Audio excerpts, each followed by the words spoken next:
Hello and welcome to Tech. I am Ahmad Adnan. In this video, we are going to discuss about what is enable load and what is include in report refresh in Power Query Editor in Power BI, and it's a major important factor in performance tuning of Power BI. So stay tuned. If you are new to this channel or if you haven't subscribed yet, just click on the subscribe button and also press the bell icon to get the latest notifications. Now let's get started. So this is my Power BI file. In this I have these two graphs here. One is I'm taking it from the first table, currency rate Power BI, and the next table I'm taking it from the merge one. Now let's go into the Power Query Editor, home and then transform data. Now if you look at the advanced editor, actually I'm fetching this information from my SQL Server database, Adventure Works. And after I have just done few things here, if you right click this table, you have these two options tick here. One is enable load and one is include in report refresh. So we'll discuss about this in this video itself. Enable load means the page, the table has to load on this Power BI file or not in this field menu. That's the enable load and include in report refresh. If you want to update the data, whenever you refresh a report, you want to update the data or not. The thing is, whatever you do in the Power Query editor is going to done by the Power Query engine itself, and till that time it is not going to load into your memory. So once you close and apply on the Power Query editor, it is going to load into your memory at that time itself. Till that time, it is not going to load into memory. It just works on the Power Query engine itself. Always remember that Power Query editor is the ETL extract, transform, and load engine. It will apply all the transformation before loading into data into the model. So like this, we will go into the practical now. So this I'm fetching this information from the data source, from the SQL Server data source, and the next table to currency. I'm just referring this from this table, currency rate, to this table now. So and one more table I have created here. This manual table here, and if you look at the source, I have just added it manually so that I can get sorted by calendar year, financial year. So April to March with the serial number 1 to 12 here. What I have done next is I have just used a merge option here. I have made a video about the merge queries in Power BI. If you haven't seen that, just click on the link given on top of your screen. Now coming back to this one. So this is the currency table, and at the last column I added the serial number from the month table here. Now if I click close and apply, and if I click refresh here, as you can see there are four tables which is going to refresh here. But as you can see, I'm just going to use only the two tables here. One is the currency rate and then the one is merge one. So I'm not going to use either these two currency code or the month here. So it is unnecessarily it is capturing the space in the memory. To increase the performance, we need to remove all those things. By showing these tables here, it is two kinds of confusions here. One is the user will get confused what is the use of these two tables, the month and the country code, the currency code, and also it will going to load up your memory as well. So you can hide this table. Either you can go with this option, that is you can just go here, click here and then hide in report view, and also click here, hide in report view. Now if you go back again to this report here, you won't be able to see the table. But the thing is, if you refresh this page again, it is going to load all the four tables here. In this case, it just solves one purpose, that removing unnecessary tables from the user's point of view. But actually, when it comes to the memory usage, it is going to consider all the four tables. So that's not the actual solution for this one.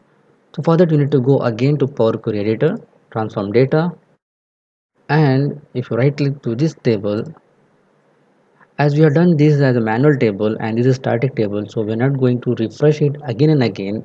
So what I will do is I will just remove this option, include in report refresh. Okay, only for this table, include in report refresh. Now I'm going to close and apply. If you refresh now, so it's going to refresh only three tables. The month table is not going to refresh here. Let's enable this to view here. Okay, now I'm refreshing again. We have four tables on the right side. When it comes to refresh, it just refresh three. So month table is not going to refresh because the option which is available on the Power Query editor include in report refresh. So this is disabled here. So if you remove this option, it's not going to refresh your data. Now I'm doing the same thing here. Right click here and include in report refresh. I'm just removing this one for the merge here and close and apply.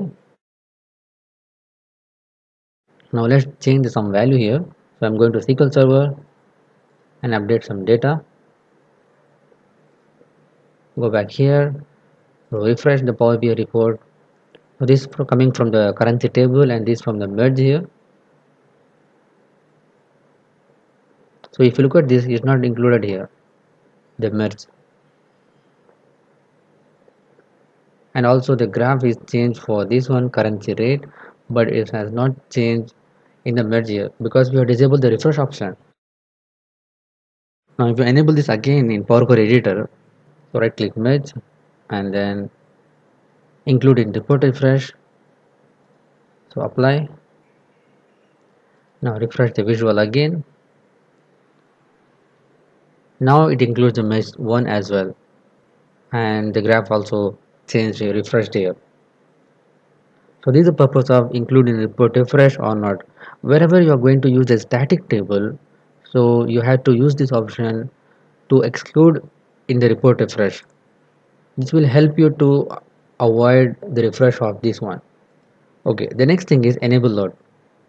So now here if you look at these four tables, so this two currency code is not required here at the moment. So it's unnecessary here. So I'm just right clicking here and then enable load. I'm disabling this option. Once I clicked here, it just gives a pop-up message, possible data loss warning. Disabling load will remove the table from the report and any visuals that uses its columns will be broken. Yeah, whatever you have used the tables and columns here, if you enable load is disabled now, so it will throw an error for that visual. So click on continue and if you look at that, it just changed to italic, the name of the table. That's the indicator here. Now I'm just close and apply. So what I have done here is I'm just enable load has been disabled here. You'll forget the four tables are there and now only three here. And even if you go to this data tab, only three tables are available here. Now I want to refresh this. So click refresh. It is taking only two here tables. If you note one point here, let's go to transform data and if you right click here. So include in report refresh is enabled here, but it is disabled only for the load. Let's do one thing. I will update one thing and let's see if it is going to update on the currency code or not when we refresh the table. So I'm going to SQL Server. I have updated one row here. Now I'm going to refresh. If you look at this, I'm just taking the two currency code from the currency rate Power BI. So I'm going to click here and then refresh preview. So INR has been changed here. If you go to the to reference code now, see, because the thing is I have only disabled this load here into the Power BI memory, whereas include in report refresh has been enabled here. So in simple terms, include in report refresh means if you want to refresh the data, then you have to use this option. If you have static data like this one, the month table, which is not going to change anytime because we have done it manually, so it is not necessary to use this option as include in report refresh. Unnecessary, it will take time when it refresh the table. This is the one thing. And enable load is if you need a table inside the Power Query editor, then you are not going to use it on the Power BI file to make the visualization purpose everything. On that time, you don't need to use this enable load option. You can disable this one option as well. So I'm just disabling this one now, and it will change it to be italic here.